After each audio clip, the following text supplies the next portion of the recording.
Hoje a conversa é necessária, porque quando falamos de saúde, principalmente de crianças com deficiência, nada é simples. Autorização de exames, liberação de terapias, negativas de procedimento, e quando uma porta fecha, quem luta por isso? No Você Pode de hoje, recebemos o Dr. Guilherme Machado, advogado com 14 anos de experiência, especializado em direito civil e referência em processos contra planos de saúde. Ele lidera demandas de autorização de cirurgias, internações, medicamentos e tratamentos, combatendo abusos e garantindo direitos que muitas famílias nem sabem que têm. Doutor, mais uma vez, obrigada por estar aqui com a gente. Sempre os temas que a gente aborda com você aqui são importantes, mas esse aqui eu vou falar que é importante, até porque eu vivo isso todos os dias, né? Plano de saúde, para autorização, liberação de tratamento, fisioterapia, isso. E olha que, graças a Deus, a gente tem uma condição de poder proporcionar isso para nossa filha. E quem não sabe? Eu sei, às vezes, o caminho das pedras, mas e quem não sabe? Doutora, então assim, obrigada novamente por estar aqui conosco e esclarecer tantos pontos importantes aí para muitas famílias. Então eu vou seguir aqui porque eu não posso perder uma pergunta aqui para sua resposta. Vamos lá. Quais são as principais obrigações legais dos planos de saúde para crianças com deficiência? Por exemplo, autorização, terapias, o que eu falei que eu vivo todos os dias. Primeiramente, agradeço mais uma vez o convite aí, sempre temas muito importantes. Já falamos, né? Você vai voltar várias vezes aqui, porque tem assunto para eternidade quase. Voltaremos. Então, Cassandra, a obrigação dos planos de saúde para as pessoas com alguma dificuldade, né? Com alguma limitação, ela é a mesma de que para toda e qualquer pessoa, né? Então, para os idosos, para as pessoas que não têm nenhum tipo de deficiência, comorbidade, enfim, e inclusive para as pessoas com uma certa limitação, né? Com alguma deficiência. Deveria ser, né? Deveria ser. Então, assim, a gente tem... A obrigação do plano, ela é a mesma para todo mundo. É óbvio, né, que a gente tem algumas legislações específicas, né? Então, por exemplo, a gente tem a Lei Brasileira de Inclusão, que ela prevê ali o amparo de alguns direitos, né? Ela prevê ali uma proteção maior para aquela pessoa, criança, adolescente, ou até adulto com uma certa limitação, como o status do idoso, né, e por aí vai. Mas, assim, a obrigação, ela é sempre a mesma, né? A obrigação do plano de saúde é garantir a sobrevida da pessoa, é garantir o tratamento adequado, né? E é algo que é bastante importante a gente falar, né, sobre isso, porque é algo muito recorrente hoje em dia, né? Infelizmente, o plano de saúde, eles são uma empresa que visa um lucro. É um número, na verdade, né? Cada pessoa ali é um número. É um número. Então, onde eles puderem economizar, eles vão querer economizar. Eu me coloco, às vezes, também, o quão complexo é. Imagina, tem pessoas que pedem atestado, fazem aquela questão de dar uma nota, divide. Então, eu também entendo o lado das empresas da área de saúde, né? Plano médico. Mas sempre a corda arrebenta para o lado mais fraco, né? Então, a gente vê aumentos abusivos, situações em que realmente é difícil para liberar o tratamento. E aí eu queria te fazer até uma pergunta, desculpa não estar aqui, mas é título de curiosidade, se você puder me responder. Por exemplo, tem uma criança que ela já nasceu com a deficiência e a família quer fazer um plano médico. Óbvio que responde umas certas perguntas. O plano cobra mais caro por conta da deficiência? Você sabe dizer? Ou pode negar? Ele pode eventualmente negar. Porque eu acho que até a próxima pergunta, quais são as negativas mais comuns, né? Que você vive no dia a dia no escritório. Mas assim, porque tem aquele questionamento prévio e pode negar por uma deficiência? Eles não podem, né? Eles não podem negar. Até porque isso daí seria um ato de como é que eu posso te dizer, olha, Não é uma exclusão, afronta, uma violação, né? Uma violação moral, um ato de... É complexo. Mas você né? já viu o caso de negar? Vários. Sempre. Porque o que acontece? Mas assim, eles não justificam. Porque a partir do momento que eles te dão uma justificativa de porquê eles estão negando aquela situação, aquela contratação, é como se eles estivessem excluindo você do atendimento, é como se fosse algo, tipo, olha... Mas cabe um processo aí, né? Sim. Cabe, obviamente, diretamente um processo. Sim, nós temos processo aqui. No caso, a pessoa nem tinha ali nenhuma deficiência. Talvez ali por conta da idade, porque na medida que a gente vai ficando mais velho, vamos utilizando mais os planos de saúde. E aí, quando veio o pedido lá para a operadora glosou, falou, olha, não me interessa o plano de saúde. E a gente falou, tá, mas por que não te interessa? Discriminação, né? A palavra. Exato, discriminação. É uma forma de discriminação. Então, por que não pode o plano de saúde? Você não quer contratar com essa empresa porque os beneficiários, eles são pessoas mais velhas? Você está discriminando os idosos? E aí a gente entrou com uma ação contra a operadora para que judicialmente ela fosse obrigada a contratar. E foi. E foi? E foi obrigada. Excelente. E ela foi obrigada a contratar. Excelente. Demorou um pouquinho, né? Mas a gente conseguiu, a operadora recorreu, perdeu em segunda instância também. E hoje ela foi obrigada a formalizar o contrato com aquele cliente, né? Então, assim, é algo que é meio velado. Eles negam, mas não te dão motivo, exatamente para não haver uma responsabilização moral. Uma coisa assim. Agora, mas dali para frente que a operadora ela dá o aceite, obviamente, ali segue o procedimento natural. Ali segue o procedimento natural, né? Então, a gente tem as questões das doenças pré-existentes. Então, você vai fazer um plano novo, a pessoa está acima do peso, então ela vai entrar com uma questão de pré-existência da doença ali, então vai ser necessário permanecer por 24 meses para que ela tenha um acompanhamento. A carência que fala, né? A carência, para que ela possa vir a ter um atendimento especializado para a obesidade, né? Mas aí a gente fala de contrato novo. Se a gente fala de um contrato que já está ativo, esse contrato ele pode ser migrado de uma operadora para outra. E aí você tem o aproveitamento de carências, né? Então, aí varia de acordo, né, com o caso, tem que ser analisado de fato, caso a caso. Nossa, para mim soa tão absurdo falar negar, discriminando. Isso soa assim, para mim é surreal isso. Eu sei que acontece muito, mas avaliar por isso é desumano. É desumano. E eles fazem, porque assim, o interesse deles pode ver, se você pegar ali o balanço patrimonial de qualquer plano de saúde, eles não têm prejuízo. Só que eles querem sempre mais. Né? Então, assim, eles negam porque eles sempre arrumam uma justificativa para negar, né? Porque eles querem economizar. Que o diferente... Se eu posso não pagar. Eu falo assim, o deficiente é a linha de produção, né? É o diferente, é descartado. É a linha de produção. Diferente, descartado. Exato. Diferente, é descartado. E para uma operadora... não é diferente nada disso. Então, olha, isso para mim é algo surreal, mas infelizmente, como você falou, você vive muito dessas negativas. Né? A gente vive, né? A gente vive.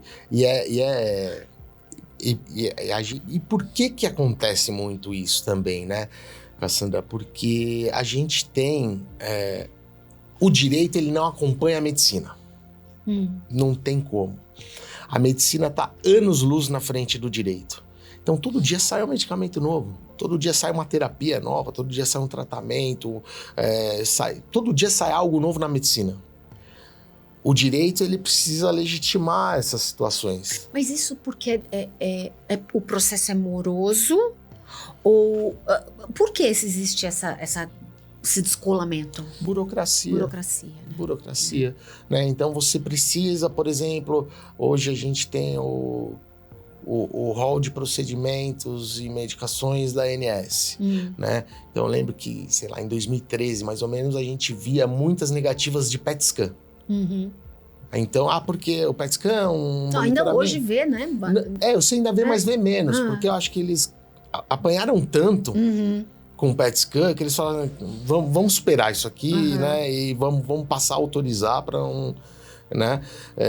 E a gente não tinha, por exemplo, o PET scan no hall de procedimentos da ANS. E para esse PET scan entrar no hall de procedimentos da ANS, não basta, coloca aí. Não é uma planilha de Excel, né? Que cara você vai lá, inclui ou deleta. Você precisa justificar, você precisa ter estudo, você precisa ter aprovação, você precisa de uma série de coisas. E quando essa situação ela entra no hall de procedimentos da ANS, muitas das vezes ela está até obsoleta. Já tem algo novo. Já tem algo novo. E aí aquilo não é mais delay legal. Que você vive direto. Exato. É o PET scan 1, negado, entrou, aí agora tem o PET scan 2 né? E assim vai caminhando. Então a gente enfrenta muitos negativos porque eles se baseiam nisso. A operadora ela se baseia no rol de procedimentos e medicamentos da ANS. Olha, não tá lá, eu vou negar. E assim vai.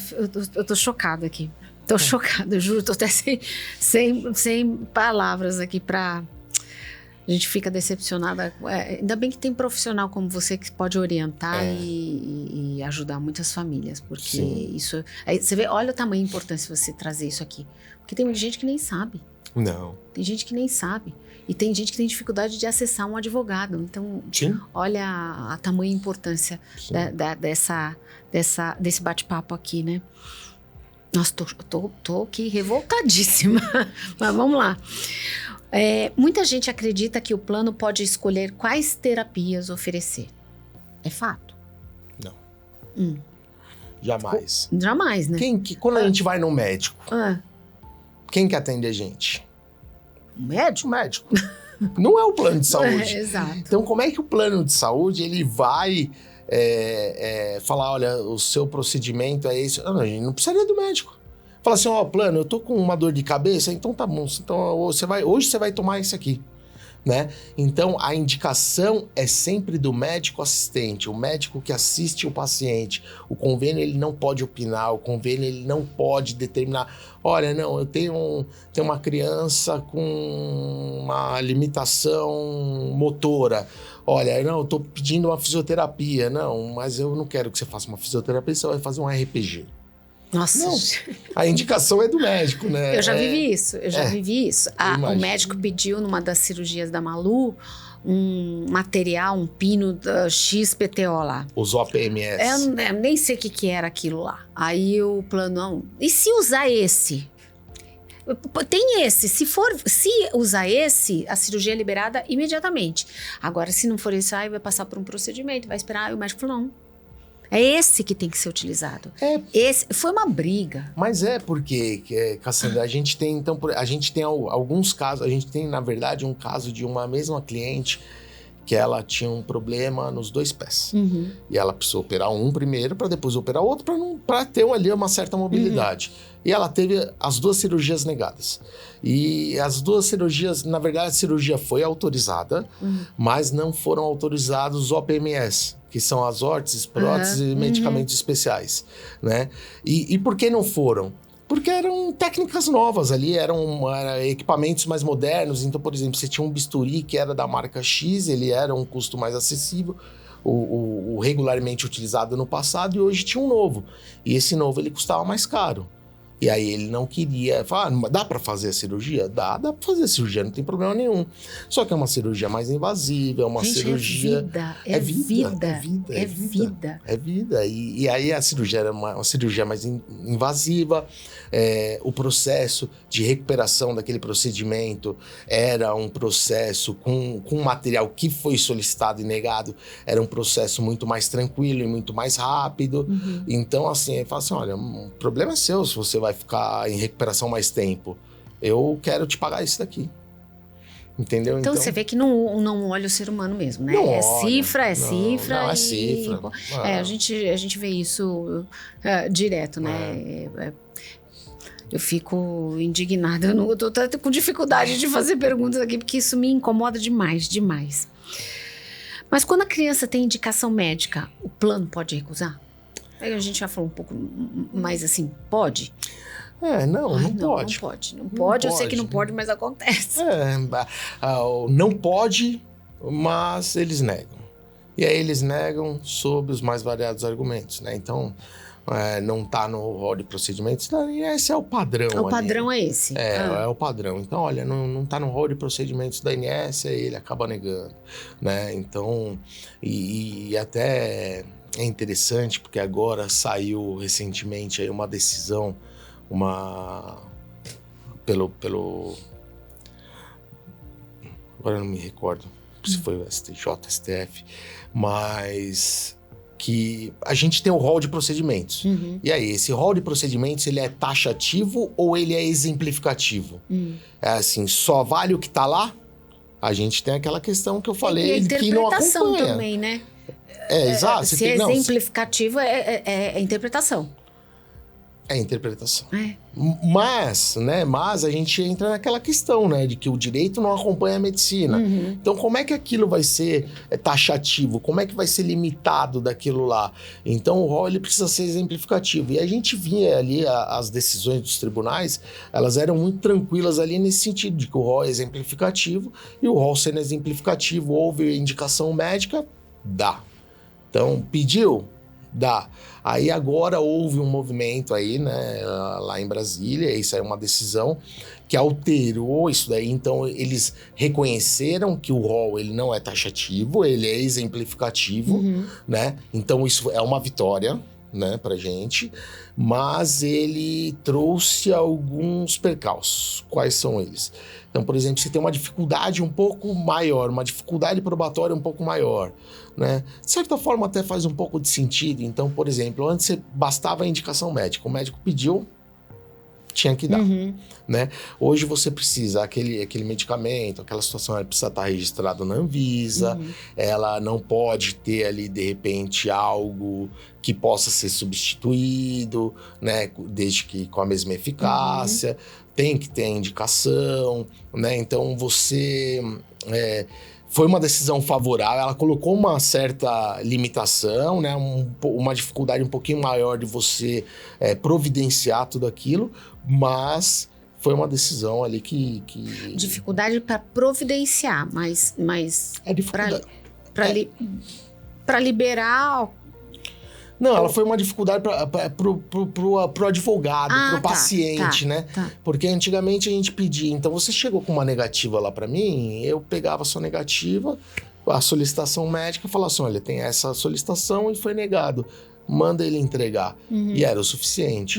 Aí hoje você tem que determinar, falar assim, olha, tem o pedido, tem a negativa, esse medicamento ele tá registrado na Anvisa, ele não tem contraindicação, não tem nenhuma vedação legal.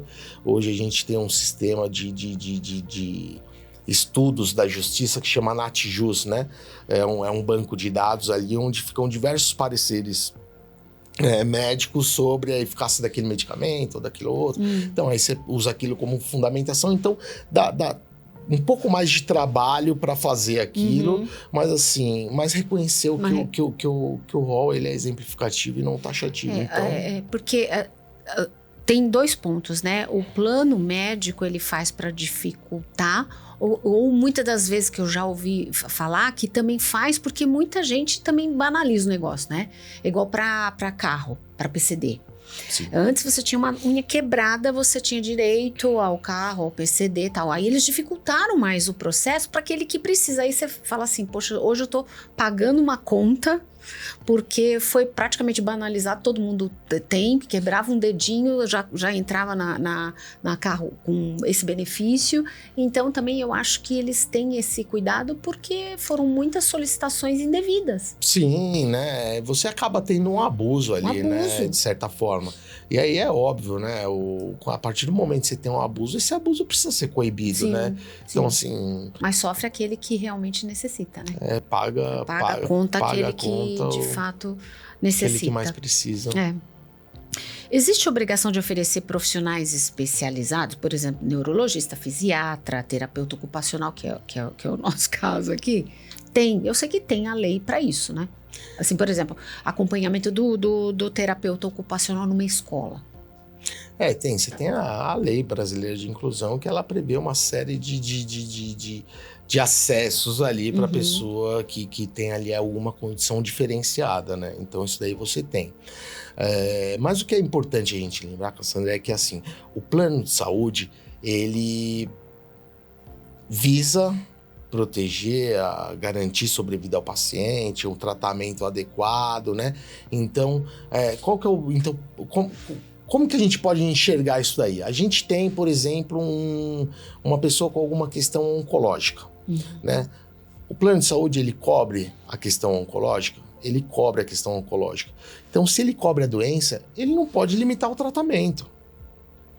Então, se o tratamento ele é indicado por um profissional credenciado para aquilo, então vai ter que disponibilizar. Tudo que está ali dentro tem que disponibilizar. Mas não é assim que funciona. Não, a prática é diferente. Eu estou vivendo até uma situação na empresa em que cobre, porém, uma injeção, um tratamento à parte não cobre.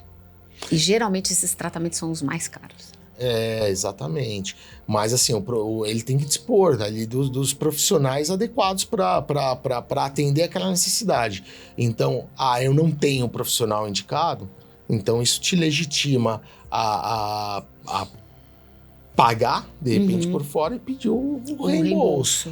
Óbvio, né? A gente sabe. Vai pedir o reembolso, vai negar. Vai. Aí você vai ter que pedir, entrar com uma ação judicial para pedir. E aí que muita gente fala assim, não, eu vou pagar e deixa assim, não vou esquentar a cabeça, pagar um profissional fazer isso. Aí começa de novo, quem não vai brigar pelos seus direitos, aí acaba... Mas aí e nem sempre, nem às vezes, muitas das vezes, nem aqueles mais abastados conseguem pagar, né? Então, se você pega uma criança, por exemplo, que ela tem uma questão ali relacionada ao nanismo e precisa daquelas injeções para poder aumentar a estatura, se eu salvo engano ali, acho que é Zolgensma, alguma coisa assim. É hormonal, né? Quanto custa aquilo? Pacientes oncológicos que precisam... O que a gente mais tem ali é do lado da oncologia, né? Então, a gente tem ali o Keytruda, né? O medicamento chama Keytruda. E custa 50 mil. O cara precisa tomar uma por mês. Nossa, meu Deus. Como é que ele falando de um isso? outro tratamento que era 3 mil reais. A gente fez esses dias um levantamento, um orçamento de uma medicação para um paciente oncológico, dava 1.300.000. Ele era jardineiro, como é que ele paga isso? Não, e quem não tem plano? E quem não tem, né? E quem não tem plano? Aí recorre a quem? Ao SUS. Ao SUS, mas SUS. Aí o SUS é outra jornada, né? É uma outra jornada. Mas eu acho que ali ele... A depender da urgência, da situação, eu acho que ele acaba dando uma certa prioridade ali para alguns casos, né? Mas é bastante complexo. Tem ramificações, a cada interpretação é muito difícil. Então assim, eles não podem negar. Esse é fato, não podem negar. Não podem negar. Tem um tratamento foi indicado, tem que cobrir. Né? Então eles não podem dar cobertura para a doença e não cobrir o tratamento. Isso daí é um absurdo, né? É o que a gente fala, surreal sobre isso. Exato. Acessibilidade. O plano é responsável por garantir a estrutura adequada nos locais de atendimento? O plano, o hospital, o médico, todo mundo, né? Aliás, então, a prefeitura, o governo, é tudo. O governo, né? A responsabilidade de todos. Exato. Então, a Lei Brasileira de Inclusão, né, ela prevê isso, que seja fornecido um acesso para a criança, para o adolescente, o adulto, que tem ali uma certa limitação. Então, o plano é obrigado? O plano é obrigado, mas todo mundo é obrigado, né? Então, hoje você precisa providenciar acessibilidade ali para todos. Né? Até uma forma de respeito, né? É uma forma de amor, respeito, acolhimento. A gente fala muito sobre isso, mas a gente sabe o quanto a gente tem que melhorar nesse quesito, acessibilidade. Bom, para encerrar, qual é o primeiro passo que a família deve tomar quando recebe uma negativa injusta? Calma. Respira, é difícil, né? Porque vem a revolta. O primeiro sentimento é a raiva, a revolta. É o primeiro sentimento, mas assim, há solução. Há solução, né? Então, a gente precisa ter calma, se munir de documentos. Então, por exemplo, você teve uma negativa? Você pode fazer uma reclamação na ANS? Pode. Muitas das vezes não vai ser atendida, não vai ser cumprida. Então, qual é a minha recomendação? Procura imediatamente um advogado especialista na área para que ele possa te dar o suporte, né? Já reúna o máximo de informações e documentações que você puder. Então, por exemplo, quando a gente tem uma negativa, a gente invariavelmente, aquela família, ela tem uma solicitação médica, né? Então, quando ela tem... Já reúna essa documentação, reúna a solicitação médica, reúna a negativa do plano de saúde, reúna os documentos... Já a solicitação médica já é um peso enorme, né? Porque já tem um médico já te orientando, falando que você precisa daquilo. Exato. E aí entra e volta naquela no nosso assunto anterior. Como é que o plano de saúde ele vai determinar o que vai ser feito e o que não vai ser feito? Né? Não cabe a ele indicar o tratamento, cabe ao médico. Ao médico assistente, é ele quem está lá acompanhando, quem sabe o seu caso não é o mesmo que o meu, né? Cada caso então, é um caso. Exato, né? Então, reúna a documentação, vai procurar um advogado, ele vai precisar de todas essas informações, já leva tudo. Então, documentos pessoais, solicitação médica, negativa, carteirinha, comprovante de endereço, né? E lembrar que quanto mais completo, quanto mais informações tiver, mais chances de êxito a gente tem, né? Então, por exemplo, um relatório médico, indica o medicamento X. Tá, mas por quê? Né? Tem o CID lá, né? Tem o CID, mas, né, por exemplo, pede para o médico colocar eventualmente ali um histórico do paciente, né? Entendi. Olha, o paciente é cometido com a moléstia tal, CID tal, desde o ano tal, já fizemos esse tratamento, não apresentou resultado. Hoje a literatura médica, ela entende que esse medicamento ele tem sido aceito, ele pode ser uma alternativa. Fundamentou, fez um relatório bonitinho. Isso daí exponencializa muito, assim, a chance. Essa dica é importante, dica é importante. O relatório médico. Hoje os médicos eles estão bastante calejados com essa situação, isso, né? Então, porque é uma negativa atrás da outra, né? É uma negativa atrás da outra. Então, eu tenho um caso aqui de uma cliente, ela é irmã de um grande amigo meu, inclusive, e ela teve um câncer de mama. E aí ela houve o pedido de uma medicação do Keytruda, houve a negativa, a gente entrou com a ação, conseguimos o medicamento. Aí ela terminou a medicação, essa medicação, né, o tratamento ali na época indicado, e o médico falou, agora a gente vai utilizar um outro medicamento, ele chama o Laparib. Aí fez o pedido, aí a operadora negou de novo. Aí ela precisou voltar pro Keytruda. Como se não fosse ter o histórico, sabe que é a sequência do tratamento. Exato, é a continuidade. Aí negou, conseguimos. Ela precisou voltar pro Keytruda. E houve a negativa de novo. Você fala assim, não é possível. É aquela coisa de, vamos jogar pra ver se cola. Não vou falar não, aí a pessoa já tá cansada. Empurra com a barriga, né? Empurra. E algo que é muito importante hoje, e até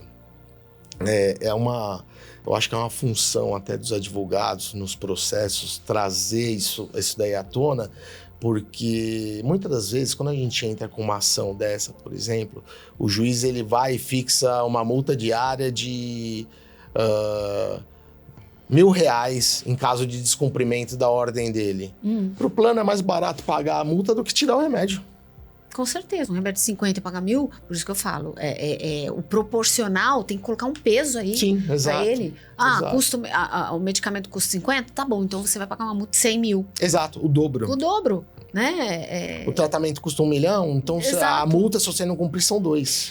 Agora, doutor, assim, só para finalizar, porque eu tô falando, eu não queria terminar aqui não, mas tem média, uma vez que você está fundamentado, tá lá, deu a negativa, tá fundamentado. Eu sei que cada caso é um caso, mas demora muito? Não. Não? O processo como um todo, ele demora, Ah. tá? Então, vai depender de uma série de questões, Em do média? juiz. Não, mas a finalização é o de menos. Ah. O que importa é que quando a gente entra com a ação, a gente busca a autorização imediata daquele tratamento antes do encerramento do processo. Antes do encerramento. Entendi. A gente tem um pedido um pedido liminar, de uma Já pra tutela seguir de urgência, para falar assim, olha... porque se a gente for esperar o todo final do processo, processo, a pessoa morreu. Exato. Né? Então tem, a gente, eu não sabia disso, a olha, gente ótimo. tem, assim, e as ações hoje são cada vez mais rápidas. Algo no máximo aí em 3 dias você já tem ali a decisão ali determinando, né? Óbvio que você tem as questões administrativas posteriores de entrega da documentação, o juiz fixa um prazo ali pro convênio responder, mas pro convênio responder não, pro convênio cumprir, né? Mas passado isso daí, então assim, a análise do caso e a determinação judicial ali, uma média de 3 a 5 dias no máximo. Nossa, sendo eu tava jogando 3 a 5 meses. Não, Okay. agora o processo ele pode demorar, Eu sei recurso, que é enfim, aí sim. é... Nossa, que conversa rica, doutor, muito obrigada. Fica de novo aqui o convite. Eu acho que tem temas e temas pra gente discutir, pra você trazer, pra esclarecer pras pessoas. Você vê muita coisa que eu nem sabia, mas obrigada de verdade aí pela colaboração aí desse projeto aí, nos acolher aí tão profundamente. Guilherme, obrigada por trazer clareza e por lembrar que a informação também é cuidado. A luta por acessibilidade e dignidade não é individual, ela é coletiva. E quando a gente conhece nossos direitos, ninguém cala uma família. Se esse episódio pode ajudar outras pessoas, compartilhe, porque informação que salva a vida não pode ficar guardada.